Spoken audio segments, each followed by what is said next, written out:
Muy buenas a todos y bienvenidos una semana más al estudio de la palabra de Dios. Hoy vamos a seguir el estudio del libro de Malaquías en el capítulo 3 y vamos a estar viendo el primer versículo del libro de Malaquías.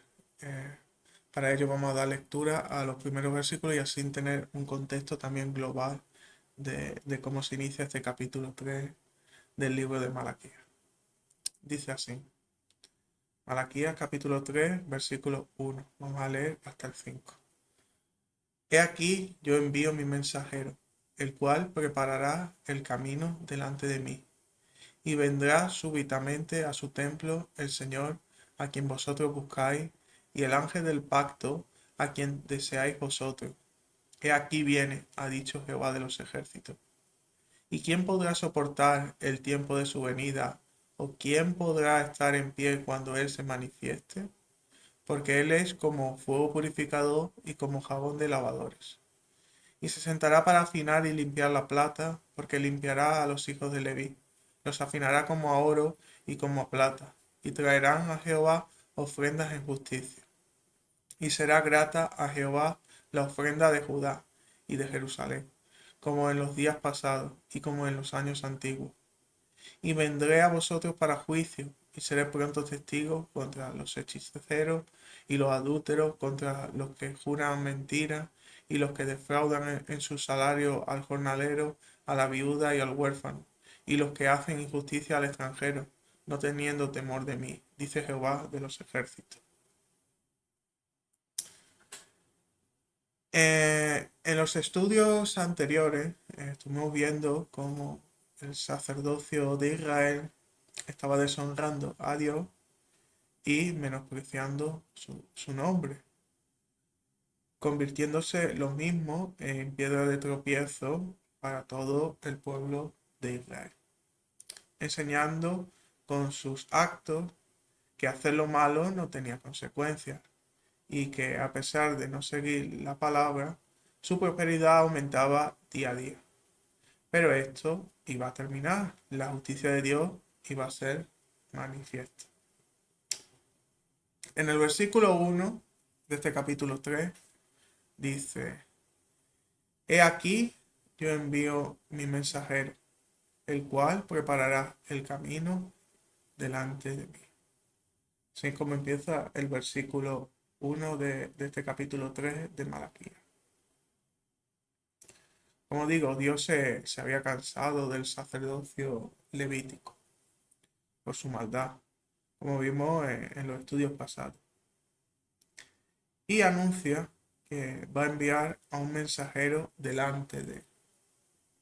Este mensajero no cabe lugar a duda que fue Juan el Bautista.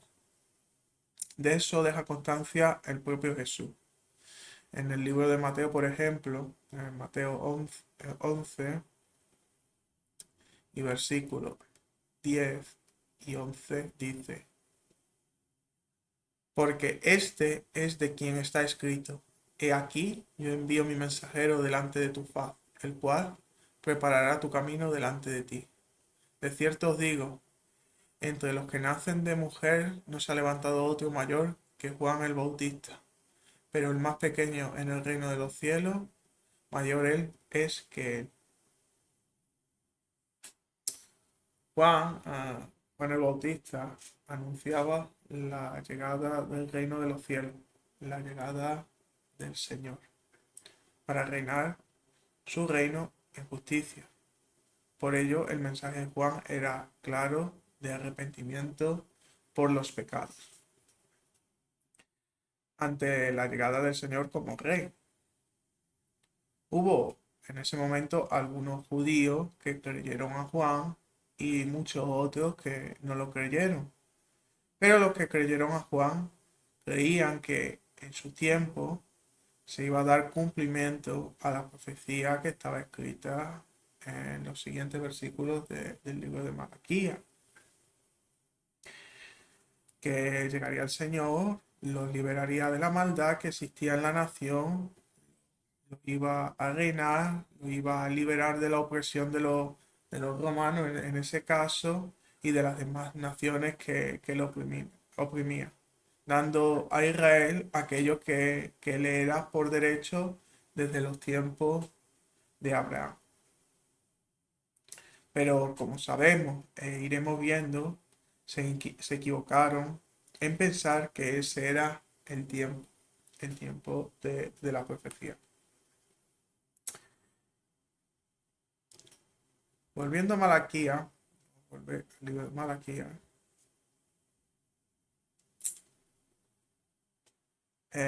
sigue el versículo y dice que vendrá súbitamente el Señor a su templo y el ángel del pacto. Ambas referencias son para el propio Jesús, pero se encuentra en esta profecía, en este versículo 1, separada. Por un lado, el Señor que viene de repente, y por otro, Jesús como el ángel del pacto. Jesús como en dos etapas diferentes. Y nos podemos preguntar por qué esta diferenciación en las propias profecías si estamos hablando de Jesús siendo Dios. O sea, bueno, todos hemos oído muchas veces una afirmación que, que si no es bien explicada puede llegar a ser una gran mentira a la hora de estudiar quién es Jesús y lo que hizo Jesús por nosotros. Y me refiero a la frase, Jesús era 100% Dios, 100% hombre. Y se toma esto como si esta afirmación estuviera escrita tal cual en la palabra de Dios. Y no es así. Es un simple intento de explicar la naturaleza de Jesús. Pero como vamos a ver, es un error dar tal afirmación sin explicar y dejar claro los tiempos. Porque hay que preguntarse esa afirmación a qué momento temporal de Jesús se refiere. ¿Antes, durante o después de su encarnación? Porque dependiendo del momento temporal es diferente la respuesta. Para ello, vamos a mirar algunos pasajes que nos puedan traer algo de luz sobre el asunto. En el libro de Filipenses capítulo 2 y versículos del 6 al 9, dice lo siguiente. Existiendo en forma de Dios, él no consideró el ser igual a Dios como algo a que aferrarse, sino que se despojó a sí mismo, tomando forma de siervo, haciéndose semejante a los hombres, y hallándose en condición de hombre. Se humilló a sí mismo, haciéndose obediente hasta la muerte y muerte de cruz, por lo cual también Dios lo exaltó hasta lo sumo y le otorgó el nombre que es sobre todo nombre. En este pasaje de Filipenses, Pablo dice que Jesús se despojó. Esta palabra despojó en el griego es la palabra que significa vaciarse. O sea, Jesús se vació a sí mismo. Entonces Jesús tomó la decisión de vaciarse de toda su deidad, de todo su poder, de toda su omnisciencia, sabiduría, etcétera. O sea, todas las cualidades intrínsecas que son exclusivas de Dios. O sea, todo lo intrínseco de su ser. Haciéndose como hombre, como define el pasaje este. Haciéndose Jesús de Dios y Señor de todo, a hombre de carne y hueso. Muchos dirán, Pero Jesús en sus 33 años tuvo poder, obró milagros, tuvo palabras proféticas, etcétera. Esto es una demostración de que algo de la deidad tenía. Bueno, sí, tenía algo, el Espíritu Santo, el cual el Padre había enviado a él, y tenía también una fe firme y sin titubeo en el Padre y en la palabra. Era un hombre igual que nosotros, con una gran diferencia también. Había nacido santo, o sea, sin pecado, por su concepción divina a través del Espíritu Santo que concibió a María. Entonces, era el nuevo Adán, tal y como lo dice Pablo en el libro de Romanos. En Romanos capítulo 5 y versículos 18 y 19 dice: así que, como la ofensa de uno alcanzó a todos los hombres para la condenación, así también la justicia realizada por uno alcanzó a todos los hombres para la justificación de vida. Porque como por la desobediencia de un solo hombre muchos fueron constituidos pecadores, así también por la obediencia de uno muchos serán constituidos justos. La desobediencia de Adán, la obediencia de Cristo. Hagamos un ejercicio de imaginación. Imaginemos por un momento que Dios no se despoja de la deidad antes de encarnarse a través de María. Entonces, ese Jesús, cuando hubiese nacido de, de María, hubiese nacido con toda sabiduría, con todo el poder, y nada más nacer ya hablaría y estaría instruyendo y predicando la palabra. Podría haber hecho milagros y prodigios desde el inicio. ¿Qué necesidad tendría, por ejemplo, Dios de avisar a José a través de sueños de que debía huir a Egipto para proteger al niño, si el niño era Dios con todo su poder? ¿De qué debía temer? Incluso podría haberle revelado el niño a José de irse sin tener que usar los sueños, entre muchas otras cosas. Esto hubiese sido así si Jesús no se hubiese despojado de la deidad. Pero él, al despojarse de la deidad, era un niño igual a los demás cuando nació, a excepción de ser santo, sin pecado, pero con un cuerpo igual de frágil que el de cualquier hombre.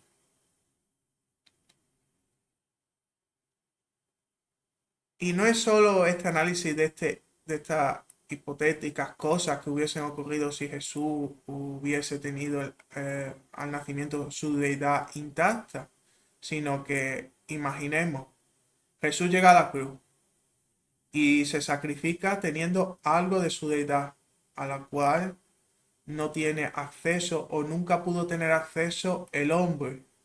¿Qué creen que dirían los hombres, en especial Adán, en el día del juicio ante Dios? Pues algo que podría decir Adán sería, por ejemplo, lo siguiente ante la presencia de Dios. Podría decir: claro, Señor, si tú me hubieses dado tu deidad, si yo hubiese sido Dios, pues nunca hubiese caído en la tentación de la serpiente. O sea, Dios, tú hiciste trampa, te enviaste a ti mismo, pero manteniendo la deidad. De esa forma yo también hubiese resistido el pecado. Estas podrían haber sido palabras perfectamente pronunciadas por Adán si Jesús hubiera mantenido su deidad. Entonces, ante esto, Dios indirectamente, si hubiera hecho esto, indirectamente le estaría dando la razón a Satanás cuando éste tentó a Eva, sugiriendo que Dios no quería compartir su poder con el hombre. Y si comía del fruto, se volvería como Dios. Menos mal que esto no fue así. Eh, porque Dios es un Dios sabio y justo.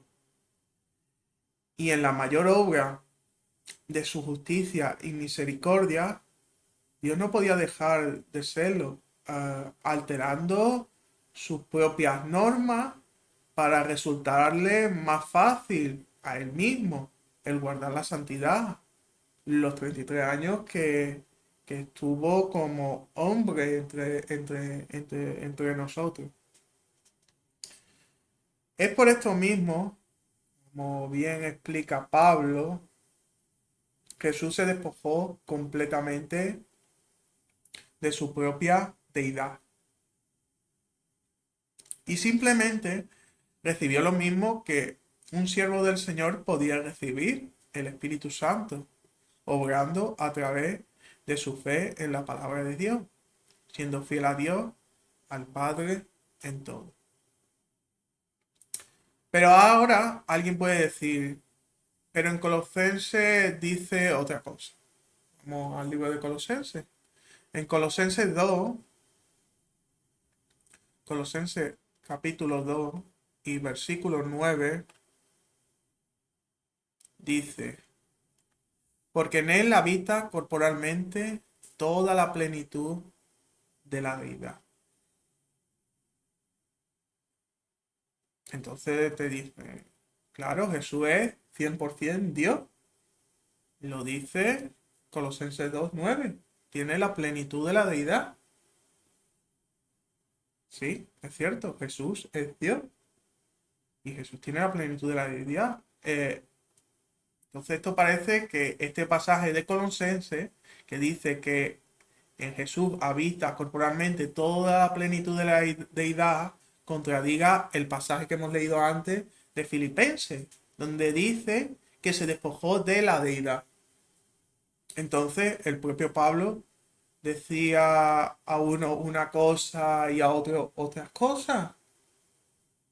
La respuesta es rotundamente no. Notemos cómo en Filipenses, volvemos a Filipenses, en el pasaje, notamos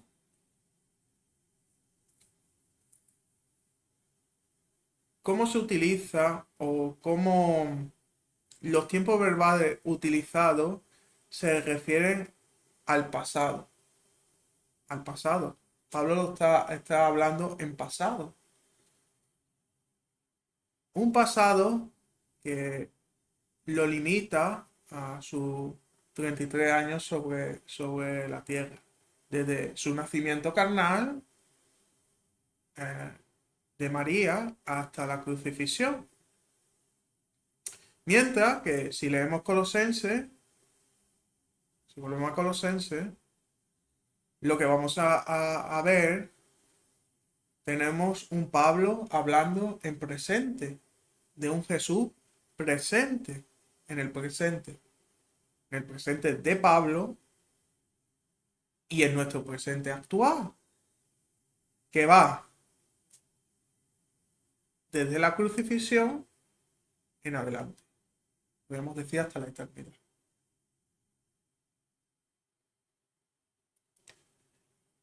La propia palabra en el Evangelio hace referencia de la dependencia de Jesús al Padre y al Espíritu Santo mientras se encontraba encarnado. Por ejemplo, vamos a ver varios pasajes donde se denota esto. En Mateo capítulo 4 y versículo 1 dice, entonces Jesús fue llevado por el Espíritu al desierto para ser tentado por el diablo. ¿Guiado por quién al desierto?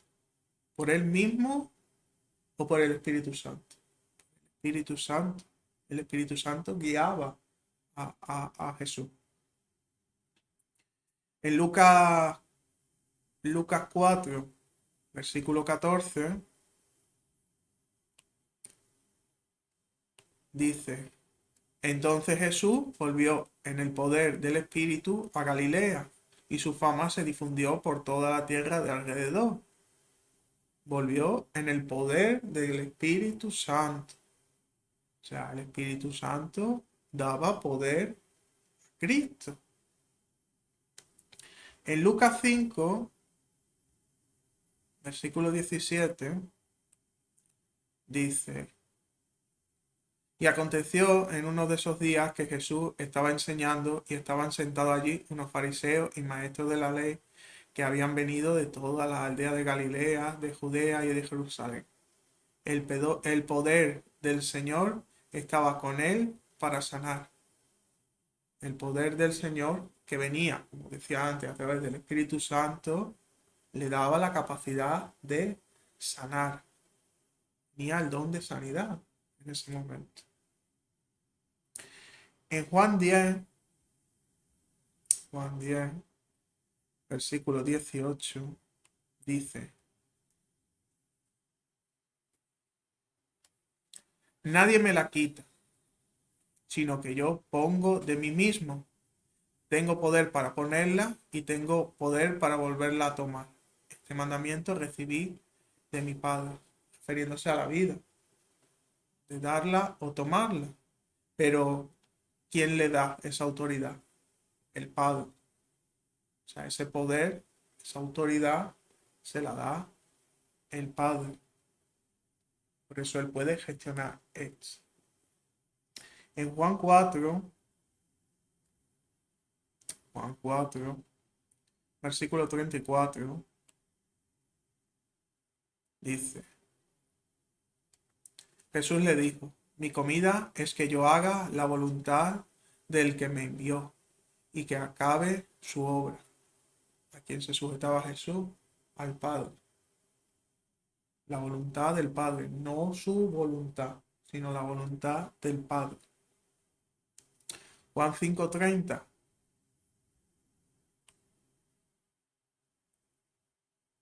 Dice Jesús: Yo no puedo hacer nada de mí mismo. Como oigo, juzgo, y mi juicio es justo, porque no busco la voluntad mía, sino la voluntad del que me envió. Lo mismo. No hace su voluntad, sino la voluntad del Padre.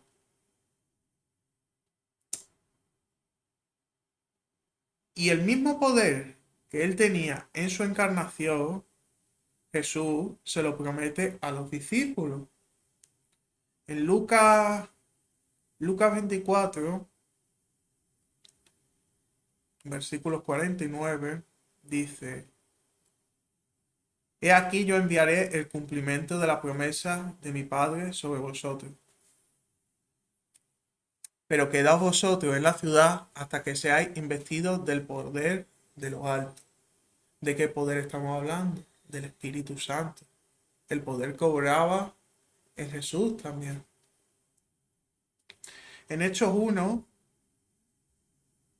versículo 8, dice Jesús ya resucitado: Pero recibiréis poder cuando el Espíritu Santo haya venido sobre vosotros, y me seréis testigos en Jerusalén, en toda Judea, en Samaria y hasta lo último de la tierra. Poder del Espíritu Santo. Y en Mateo 17:20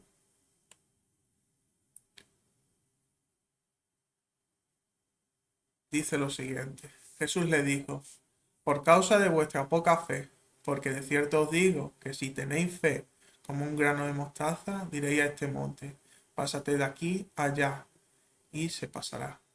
Nada os será imposible. El poder reside también en la fe.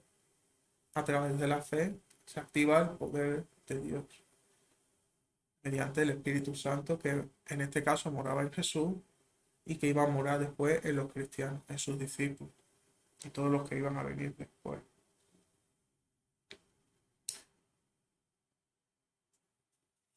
Entonces, volviendo, retomando el tema, cuando alguien diga Jesús es 100% Dios y 100% hombre, La cuestión es a qué momento temporal estamos hablando de Jesús, porque podemos estar en tres circunstancias diferentes. La primera, desde la eternidad hasta antes de su encarnación en María, a través de María. Si nos referimos al Jesús de este periodo temporal, al Verbo antes de ser hecho hombre, este es Jesús con la plenitud de la deidad, 100% Dios. El mismo Dios que podía adquirir cuerpo semejante al hombre y presentarse como fue con Abraham antes de la destrucción de Sodoma, o con Josué antes de la caída de Jericó, o con Moisés como ángel de Jehová, etc. La segunda, entre su encarnación a través de María hasta su crucifixión. Jesús se despojó a sí mismo de toda su deidad para poder dar cumplimiento al perfecto sacrificio por el pecado de los hombres que lo aceptasen y además predicar la palabra para salvación de los mismos. Siendo este Jesús 100% hombre, pero sin pecado desde su nacimiento carnal hasta su muerte en cruz, recibiendo el poder del Padre a través del Espíritu Santo. Esto los últimos 3 años de su vida carnal. La tercera etapa, después de su muerte en la cruz, hasta la eternidad. Jesús vuelve a tener la plenitud de la deidad. Es 100% Dios. Con la salvedad de que Jesús adquiere a partir de aquí el título de hijo de hombre. A pesar de que volvía a ser plenamente Dios. Volviendo a tener un aspecto semejante a hombre, pero pudiendo cambiar su apariencia igual que ya lo había hecho en las diferentes apariciones suyas antes de su encarnación. Por ejemplo, ejemplo de esto lo tenemos, por ejemplo, en Marcos 16, 12, que dice, después apareció en otra forma a dos de ellos que iban caminando hacia el campo. O sea, cambió de forma para que dos de sus discípulos no le reconocieran. Esto ya estamos hablando del Jesús ya con la plenitud de la deidad recuperada. Podía volver a mutar su forma corpórea. Esto mismo lo vemos en Apocalipsis. Vuelve a cambiar su aspecto, tomando otra apariencia similar a la de su encarnación, pero con alguna diferencia. En Apocalipsis 1, versículos 13 y 14. Y en medio de los candeleros vi a uno semejante al Hijo del Hombre, vestido con una vestidura que le llegaba hasta los pies y tenía el pecho ceñido con un cinto de oro. Su cabeza y sus cabellos eran blancos como la lana blanca, como la nieve, y sus ojos eran como llamas de fuego. O sea, tenemos aquí otra representación diferente de Cristo. Además, cuando se usa la expresión de ser semejante al Hijo del Hombre, nos puede dar a la idea que algo semejante es algo que ya no es igual al hombre, sino como dice la palabra, semejante. La misma semejanza que Dios da al hombre de sí mismo en su creación. En Génesis, cuando dice, hagamos el hombre a nuestra imagen y semejanza. Entonces tenemos un Jesús en plenitud de su poder antes de su encarnación, 100% Dios. Un Jesús encarnado donde es 100% hombre. Y un Jesús después de la cruz, de nuevo, 100% Dios. Todo esto nos lleva al peligro de agarrarnos a explicaciones fuera de la palabra de Dios, intentando explicar la naturaleza de Jesús. que siendo Dios se hizo hombre. Y al decir que Jesús es 100% Dios y 100% hombre, sin especificar a qué momento temporal nos referimos, podemos estar sin darnos cuenta llamando a Dios de tramposo, siendo partícipe del ataque de Satanás a Dios, porque los ataques más fuertes de Satanás están en la sutileza de las palabras que se usan. Y es por este motivo que debemos estar firmes en la palabra de Dios, para no caer en una herejía tan sutil pero tan dañina como es llamar tramposo a Dios en el sacrificio que hizo por nosotros. Porque tenemos un Dios de verdad, no tenemos un Dios de mentira, como Satanás quiere introducir sutilmente. Dios se hizo hombre, adoptó la condición de hombre y siendo fiel a su propia palabra, cumplió aquello que estaba escrito para salvación de la muerte de todo hombre que en él creyera. El tramposo y mentiroso no es otro que nuestro enemigo, el enemigo de Dios, Satanás, el cual busca cualquier resquicio para que nos rebelemos en contra de nuestro Dios, de Jesús, desprestigiando a nuestro Señor.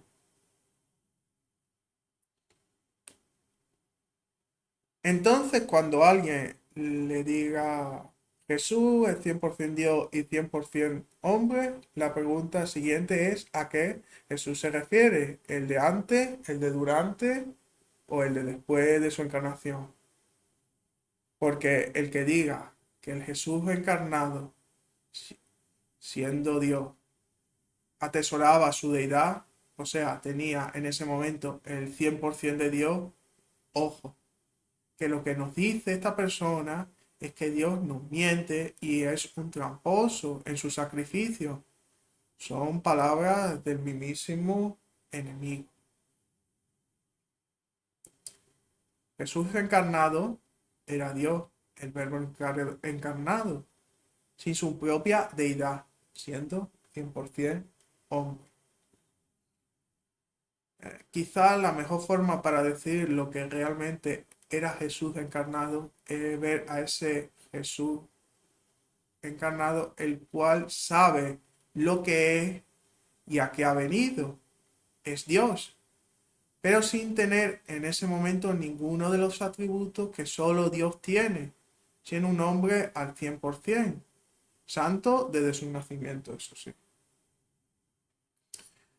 O sea, tenía el mismo punto de partida que tuvo Adán, un hombre santo, ya que fue hecho por Dios, a su imagen y semejanza, hasta que Adán sucumbió al pecado, perdiendo la santidad y condenando al hombre a la muerte espiritual, tal y como viene en Romanos 5, como leímos antes.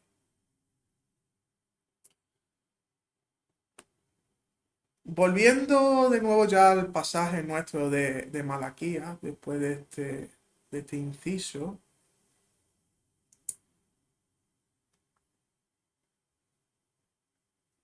encontramos a Jesús representando como el ángel del pacto. Es el Jesús encarnado, el que vivió 33 años como hombre. O sea, lo que iba a ser su primera venida. Y por otro lado, el Jesús que llega súbitamente a reinar. Este es el Jesús en la plenitud de la deidad. O sea, el Jesús de su segunda venida. El Jesús descrito aquí como ángel del pacto, el Jesús encarnado, el cual fue 100% hombre, fue por un lado mensajero de la palabra de Dios. Por eso se utiliza como ángel, se utiliza la palabra mensajero para ¿Para qué? Para el arrepentimiento de los hombres, ya que el reino se había acercado, tal cual lo estaba también anunciando Juan el Bautista. Y por otro lado, era el Cordero sin mancha, listo para ser sacrificado por todos nosotros en la cruz. Por eso, del pacto. Ángel del pacto. El mensajero del pacto. O sea, el propio nombre que nos deja en Malaquías viene las dos características fundamentales del Jesús encarnado. La prédica de la palabra, por un lado, y por otro el sacrificio.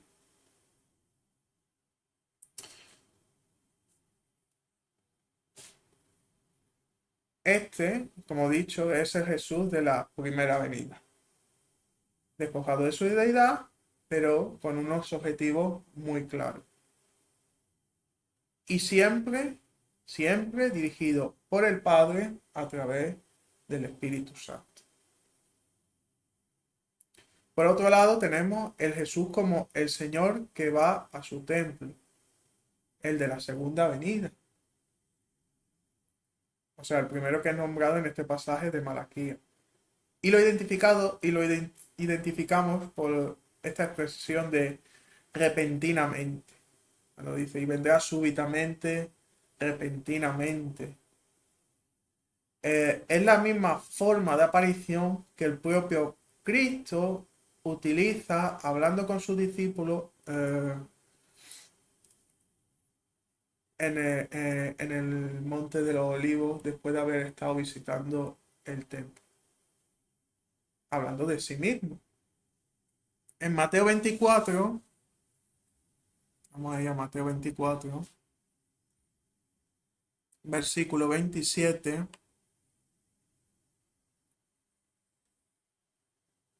dice, porque como el relámpago que sale del oriente y se muestra hasta el occidente, así también la venida del Hijo del Hombre. Y encontramos también en el versículo 44 que dice, por tanto también vosotros estáis preparados, porque el Hijo del Hombre vendrá a la hora que no pensáis. O sea, estamos hablando de la rapidez, de la manera sorpresiva en que va a ser esta segunda venida de Cristo. Él anuncia que va a ser así y ya había sido anunciada que iba a ser así ya en Malaquías como hemos leído. Entonces es increíble como en un solo versículo,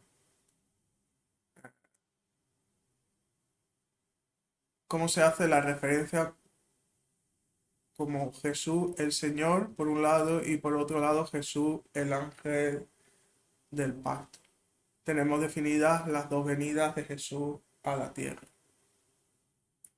Ahora bien, los discípulos y muchos de los que habían seguido a Juan el Bautista y habían seguido a Jesús en su tiempo, eh, no supieron, no supieron interpretar esta y muchas otras profecías sobre la llegada de nuestro Señor Jesús, o sea, el Mesías prometido, equivocándose en los tiempos y creyendo que la aparición de Jesús en sus días, en los días de los discípulos, en los días de su primera venida, era el momento del cumplimiento de la liberación de Israel y la llegada del día del Señor, o sea, el día de la ira también.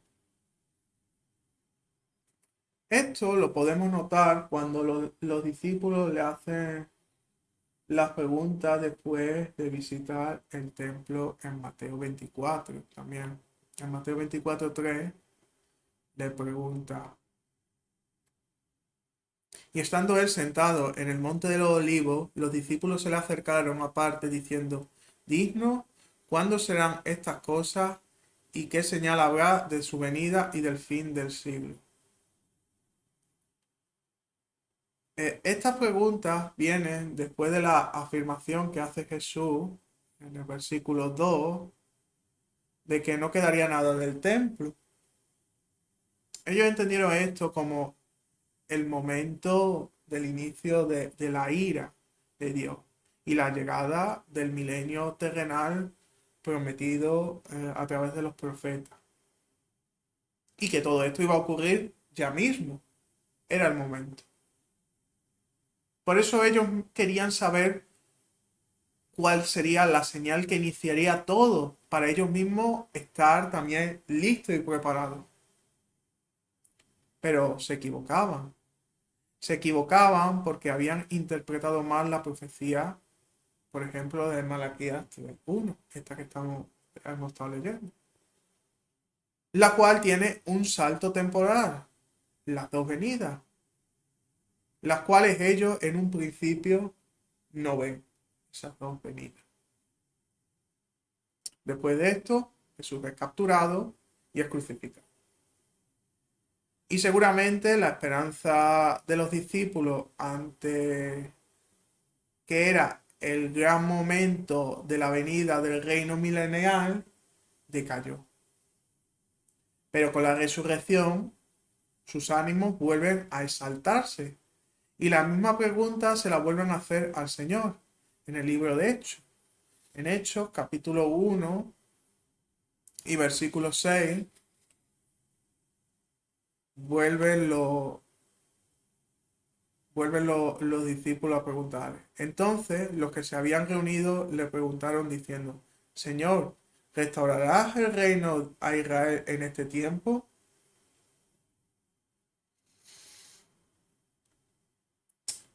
Ellos entendieron en cierto momento que Jesús iba a tener una segunda venida, después de haber fracasado, digámoslo así, la primera vez que le preguntaron, ¿no? Creyeron que esta estaba ocurriendo justo cuando Jesús vuelve de entre los muertos, ya glorificado en un cuerpo incorruptible, y se presenta ante ellos. Pensaban que era el momento. Ahora sí se cumplía la profecía dada por Dios a Malaquías y los demás profetas antes que, que el propio Malaquías. Pero de nuevo se equivocaron. Se equivocaron de nuevo. Versículo 7 de Primera de Hechos. Y le dijo, no os toca a vosotros saber los tiempos o las sazones que el Padre puso en su sola potestad. El error fue no entender que cuando Dios lanza una profecía, como ocurre en este versículo 1 de Malaquía, Dios no establece un calendario de que todos los eventos descritos van a ocurrir seguidos en el tiempo, sino como en este caso, entre la primera y segunda venida de Jesús, ya han pasado más de 2000 años y aún no ha ocurrido. Pero ocurrirá, eso es seguro. Ahora bien, de todo esto, de todos estos eventos y todo lo que pensaron los discípulos, podemos sacar algo importante. La profecía no está para que juguemos a la adivinanza con ella.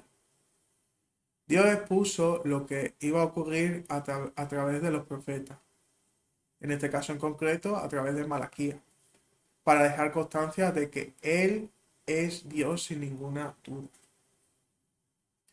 Es a través de las profecías que Dios nos muestra que es omnisciente. Solo Él puede saber lo que está por suceder, que es verdadero. Las profecías de Dios se cumplen al 100%. Recordemos algo, en Israel la profesión de profeta era algo muy delicado, ya que si alguien se hacía pasar por profeta y algo no se cumplía, este era condenado a muerte. Todo lo que salía de la boca del profeta se tenía que cumplir tal cual lo decía, o si no, como digo, había consecuencias serias para él. La profecía también muestra de su misericordia. ¿Nunca han pensado el por qué hay tantas profecías sobre los tiempos finales? Personalmente tengo la convicción de que esto es así porque será en los tiempos finales cuando el mal más abunde y el mundo esté rodeado de tinieblas, dándose cumplimiento a los eventos descritos hace miles de años por los diferentes profetas sobre ese momento concreto, de la ira, el día del Señor, cuando la iglesia esté muy debilitada o ya arrebatada, cuando la única luz en medio de tanta oscuridad serán esas profecías tan fuertes dándose cumplimiento en ese preciso momento. O sea, esas profecías que aún están por cumplirse están diseñadas para traer el convencimiento de que Dios es el único camino y no hay alternativa, sino tener fe en Dios a través de la palabra. O sea, para que no muera el remanente humano que aún queden en esos tiempos. Me da lástima cómo muchos quieren lucrarse a costa de las profecías bíblicas, anunciando como ahora que el día 9 de abril se iniciaban los eventos de la tribulación con este eclipse que, que ha pasado por Estados Unidos y se ha visto por Estados Unidos. Mienten, porque la palabra de Dios es muy clara al respecto. Habrá una serie de eventos que irán en aumento, los llamados dolores de parto. Y cuando la abominación desoladora se establezca en el lugar santo, en ese momento se iniciará la gran tribulación. Y todo esto será un evento que pillará al mundo por sorpresa. No hay una señal específica. Esto es lo que dice el propio Cristo de esto mismo. En Mateo 24, versículos 36 al 39. Dice Jesús. Pero el día y la hora nadie sabe, ni aun los ángeles de los cielos, sino solo mi Padre. Mas como en los días de Noé, así será la venida del Hijo del Hombre. Porque como en los días antes del diluvio, estaban comiendo y bebiendo, casándose y dándose en casamiento, hasta el día en que Noé entró en el arca. Y no entendieron hasta que vino el diluvio y se los llevó a todos. Así será también la venida del Hijo del Hombre. Si el Señor nos habla que como en los días de Noé todo estaba normal en el mundo, hasta que Dios cerró el arca y empezó el diluvio, no hubo señales, a no ser la propia predicación de Noé durante 120 años, avisando de todo lo que iba a pasar y nadie le hizo caso. Igual dice el Señor, será en el día del Señor, en el día de la ira, sin una señal clara, pero sí siendo anunciado que el Señor va a hacer justicia, algo que lleva a la iglesia anunciando más de 2000 años. Los discípulos intentaron descifrar la palabra de Dios, su profecía, con sus propias mentes, sus propios deseos humanos, su propio deseo de vivir ese momento, el momento del juicio final del Señor. Y erraron en sus interpretaciones de los momentos. Esto no es más que una demostración de Dios, de nuestra mente limitada. Y que solo Él conoce lo que va a pasar.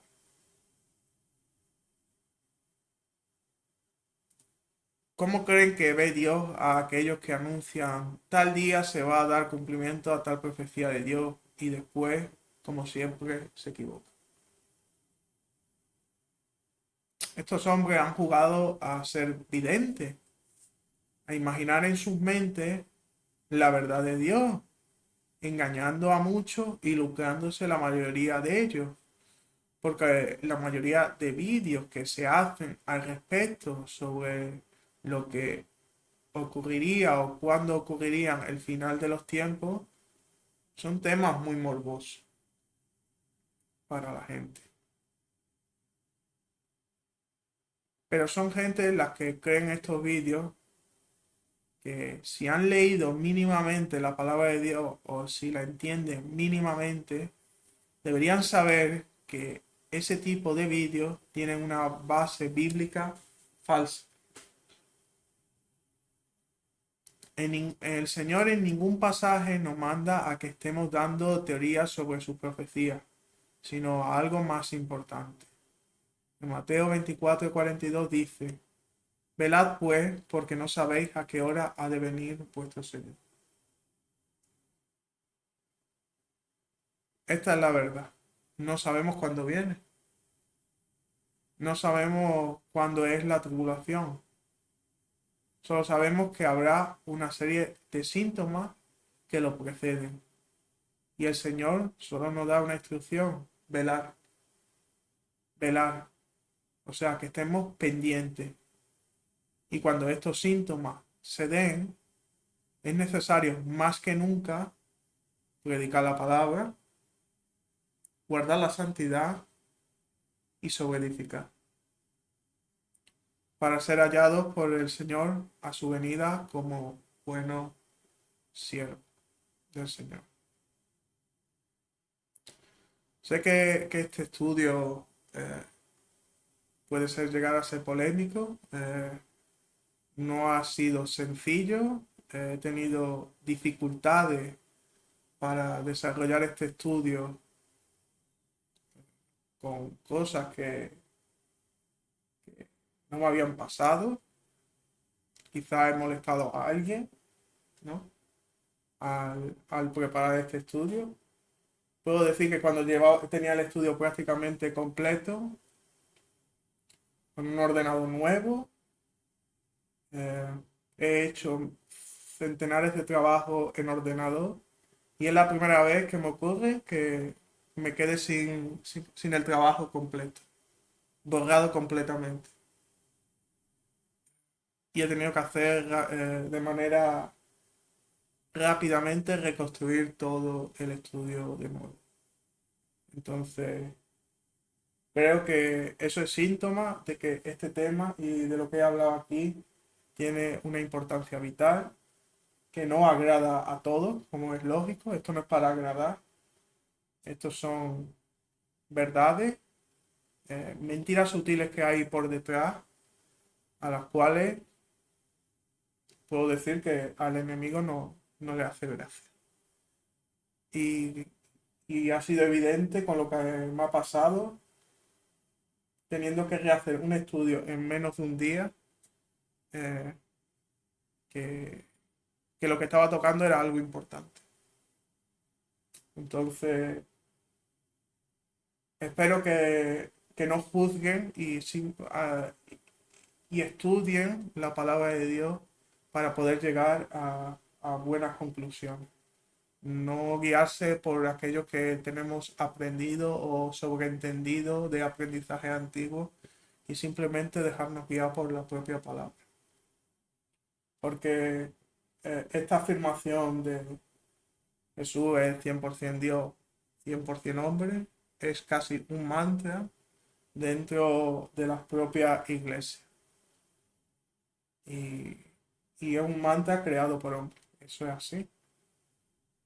Y quien cuestione esto o ponga en duda mínimamente o lo que sea, es atacado. ¿Por qué?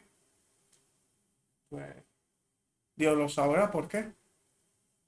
Yo lo que sé es que cuando tenía este estudio prácticamente hecho, lo he tenido que volver a hacer desde cero. Eso es lo que me ocurre.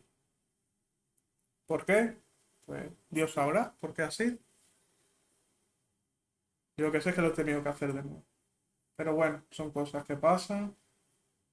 Eh, Sé que podría estar mucho mejor el estudio, pero es lo que he podido hacer en este tiempo que el Señor me ha permitido desarrollar. Y bueno, agradeceros por estar ahí. Espero que os sirva. Y bueno, ¿quieres añadir alguna cosa más?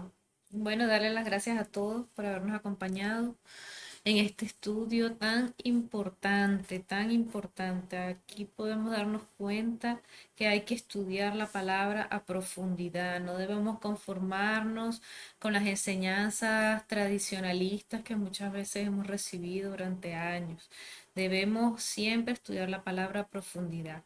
Bueno, los invito a que puedan suscribirse y darle a la campanita para que todos los domingos les llegue la notificación del nuevo vídeo que estamos subiendo.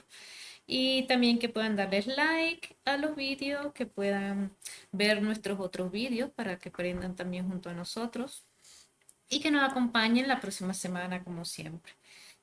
Los bendecimos en el nombre de Jesucristo, que tengan una excelente semana.